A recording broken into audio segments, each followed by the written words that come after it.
नमस्कार दोस्तों, आपका स्वागत है मेरे यूट्यूब चैनल स्टडी पैकेज में। और आपको बताऊँ हिंदी से संबंधित वीडियो है और आपका ये चौथा पार्ट है। ठीक है, इसमें आपके 25 क्वेश्चन देखने को मिले, तो इस वीडियो को अंत तक जरूर देखें और चैनल को सब्सक्राइब जरूर कर लें। ठीक है, और आपको वीडियो पसंद आए तो लाइक एंड शेयर जरूर कर दें।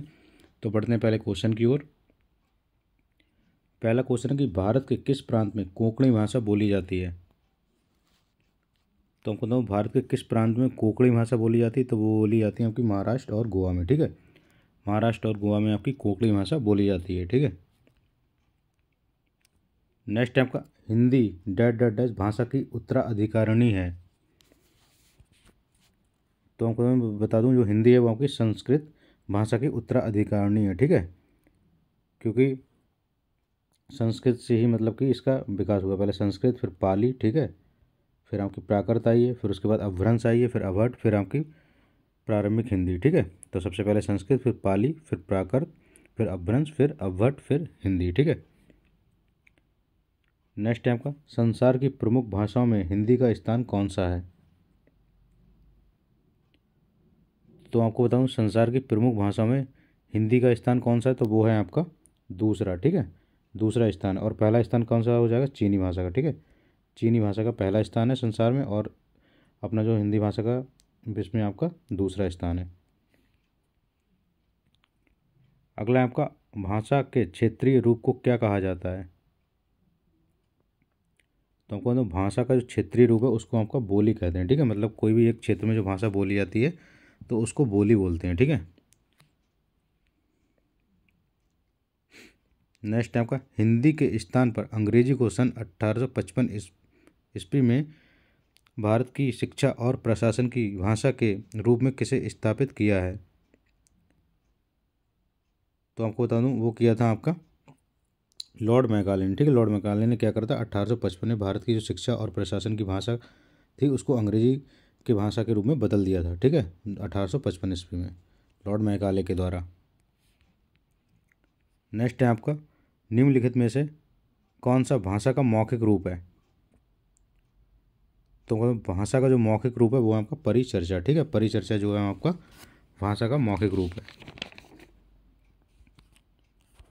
अगला है आपका जनगणना 2001 के हिसाब से भारत में निम्नलिखित भाषाओं में से सबसे अधिक कौन सी भाषा बोली जाती है। तो आपको बताऊँ जनगणना 2001 के हिसाब से भारत में निम्नलिखित भाषाओं में सबसे अधिक कौन सी भाषा बोली जाती है, वो बोली जाती है आपकी बंगाली। ठीक है,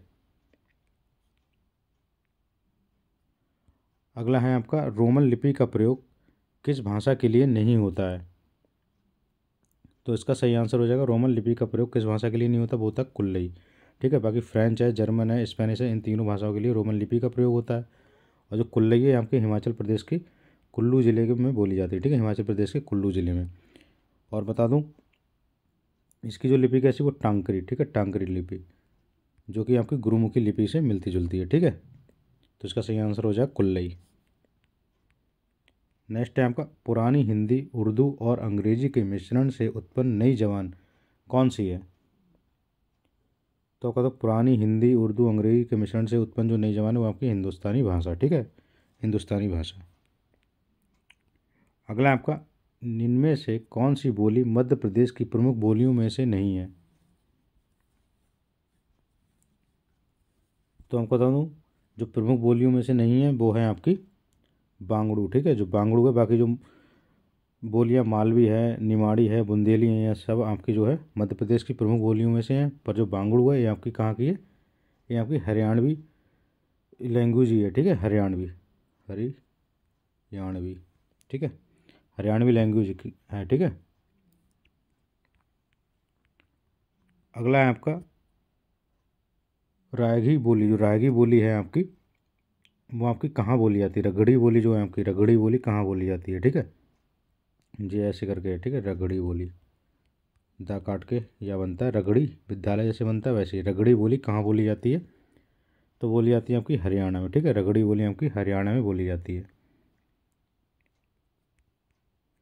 अगला है आपका दिए गए विकल्पों में से द्रविड़ परिवार की भाषा कौन सी है। तो आपको द्रविड़ परिवार की भाषा कौन सी है, वो है आपकी कन्नड़। ठीक है, कन्नड़ है जो द्रविड़ परिवार की भाषा है। ठीक है, बाकी जो है तेलुगु है, तमिल है। ठीक है, तेलुगु, तमिल, मलयालम, ठीक, मलयालम, ये सब भी भाषा आपकी द्रविड़ परिवार की हैं, ठीक है। अगला है आपका राजस्थान में अनेक बोलियां बोली जाती हैं, वाक्य में जो बोलियां शब्द है वो क्या है। तो जो बोलियां हैं वो आपका स्त्रीलिंग है, ठीक है। राजस्थान में अनेक बोलियां बोली जाती हैं, जो वो बोलियां शब्द वो क्या है, वो है स्त्रीलिंग। अगला है आपका लौकिक सांस्कृतिक डैड डैड डैश और डैड डैड डैश अपभ्रंश हिंदी का उचित विकास क्रम है, रिक्त स्थान के लिए उचित विकल्प कौन सा है। तो इसका सही आंसर हो जाएगा पाली और प्राकृत, ठीक है। लौकिक संस्कृति, पाली और प्राकृत अपभ्रंश हिंदी भाषा का उचित विकास क्रम है, ठीक है। मैंने अभी बताया था ना, पहले संस्कृत आएगी, ठीक है, फिर पाली आएगी, फिर प्राकृत आएगी, फिर आपकी अपभ्रंश आएगी, फिर अवहट आएगी, फिर हिंदी आएगी, ठीक है। तो इसका सही आंसर हो जाएगा पाली और प्राकृत। अगला है आपका आधुनिक भारतीय आर्य भाषा का काल कब से कब तक का है। तो कोई आधुनिक भारतीय आर्य भाषा का काल कब से कब तक का है, तो वो है आपका 1000 ईस्वी से अब तक, ठीक है, 1000 ईस्वी से अब तक। और आपको बता दूं प्राचीन भारतीय आर्य भाषा का काल अगर देखा जाए तो वो है आपका 1500 से 500 तक, ठीक है, वो है आधुनिक वाला। और अगर मध्यकालीन देखा जाए, ठीक है, मध्यकालीन, तो वो है आपका 500 से 1000 ईसा पूर्व तक का, ठीक है। और आधुनिक अपना 1000 से अब तक, ठीक है। तो इसका सही आंसर हो जाएगा 1000 से अब तक जो है आधुनिक है, ठीक है। तो प्राचीन आपका हो जाएगा 1500 से 500, और मध्यकालीन 500 से 1000, और आधुनिक 1000 से अब तक। अगला आपका शब्द की सबसे छोटी इकाई क्या कहलाती है। तो आपको पता ही होगा शब्द की सबसे छोटी इकाई क्या कहलाती है, वो कहलाती है वर्ण, ठीक है, वर्ण। अगला है आपका वर्णों के कितने भेद होते हैं। तो आप सभी को पता है वर्णों के दो भेद होते हैं, ठीक है। पहला होता है स्वर और दूसरा होता है व्यंजन, ठीक है, ठीक है। और अपने स्वरों की संख्या कितनी होती है हिंदी में, 11 होती है, और व्यंजनों की संख्या आपकी 33 होती है, ठीक। तो स्वरों की संख्या 11 होती है और व्यंजन आपके 33 होते हैं। अगला आपका शाह का उच्चारण स्थान क्या है। जो आपका शाह है इसका उच्चारण स्थान क्या है। तो शाह का जो उच्चारण स्थान है वो है आपका तालु, ठीक है। तालु है आपका शाह का उच्चारण स्थान। और इसमें मतलब तालब में जो आपका आता है ना तालु वर्ग में, तो उसमें ई आती है, ठीक है, ई आता है, और पूरा चा वर्ग आता है, ठीक है, चा वर्ग पूरा, और छोटी बड़ी और या और शाह, ये जो है आपके तालब में है, ठीक है, तालु।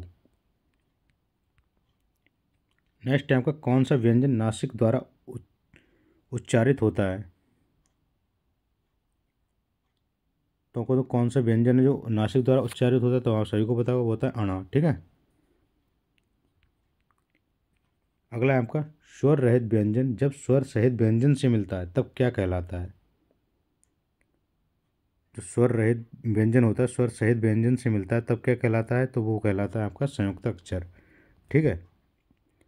और आप सभी को पता होगा संयुक्त अक्षर मतलब अपनी वर्णमाला में संयुक्त अक्षर व्यंजन वर्णमाला में कितने हैं, 4 हैं, ठीक है। छा है, त्रा है, ज्ञा है, और श्रा है, ठीक है, श्री वाला श्रा है।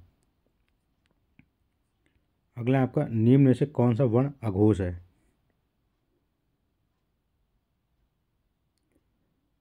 तो सभी को पता होगा निम्न में से कौन सा वर्ग अघोष है। तो अघोष आपको पता ही है, पहला और दूसरा अघोष होता है, ठीक है, मतलब पहला और दूसरा अघोष होता है। तो इसका सही आंसर हो जाएगा का, ठीक है। का जो है पहले ही उस पर आता है, ठीक है। जैसे अपने लोग का वर्ग लिखते हैं, टा वर्ग लिखते हैं, चा वर्ग लिखते हैं, ठीक है। तो इसमें पहला और दूसरा अघोष होता है और बाकी 3 4 5 सघोष होते हैं, ठीक है। तो इस हिसाब से का जो है आपका सही आंसर हो जाएगा। अगला आपका ए के उच्चारण में डैड डैड डैश और डैड डैड डैश की सहायता ली जाती है। तो ए के उच्चारण में आपका कंठ और तालु की सहायता ली जाती है। इसका सही आंसर हो जाएगा ए के उच्चारण में कंठ और तालु की सहायता ली जाती है। तो इसका सही आंसर हो जाएगा कि चा वर्ग ध्वनियाँ किस वर्ग में आती हैं। तो अभी मैंने बताया आपका चा वर्ग की ध्वनियाँ जो किस वर्ग में आती हैं, तो वो आती हैं तालव्य में। ठीक है, तालव्य में। और जैसे क्या होता है कचोटता प्यार। ठीक है, तो इसको लिख दो केटीएम, केटीएम 2। ठीक है, कंठ, तालव्य और मूर्धा।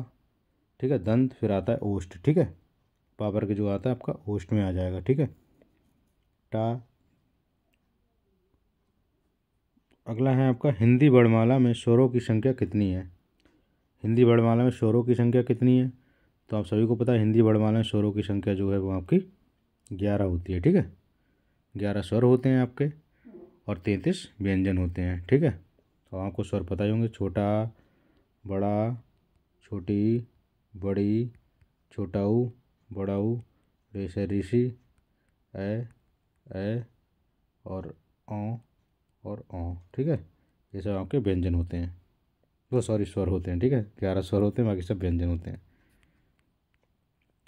अगला है आपका द प्लस आ प्लस का शा और आ से क्या बनेगा। यहाँ पे छोटा है। ठीक है, तो इससे क्या बनेगा, तो बनेगा ये दक्ष। ठीक है, दक्ष। इसको स्वर रहित मतलब अलंत लगाना पड़ता है, जब इसको तोड़ते हैं तो अलंत लगाना पड़ता है, तो द आएगा। ठीक है, जब का को तोड़ेंगे ऐसे करके लिखेंगे तो आपका छा बनता है। ठीक है, जो छा है का अलंत शा बना मिलाकर बनता है छा। ठीक है, तो इसका सही आंसर हो जाएगा दक्ष। ठीक है, तो दोस्तों आज की इस वीडियो में बस इतना ही। आपको वीडियो पसंद आए तो चैनल को सब्सक्राइब कर दें। वीडियो देखने के लिए बहुत बहुत धन्यवाद।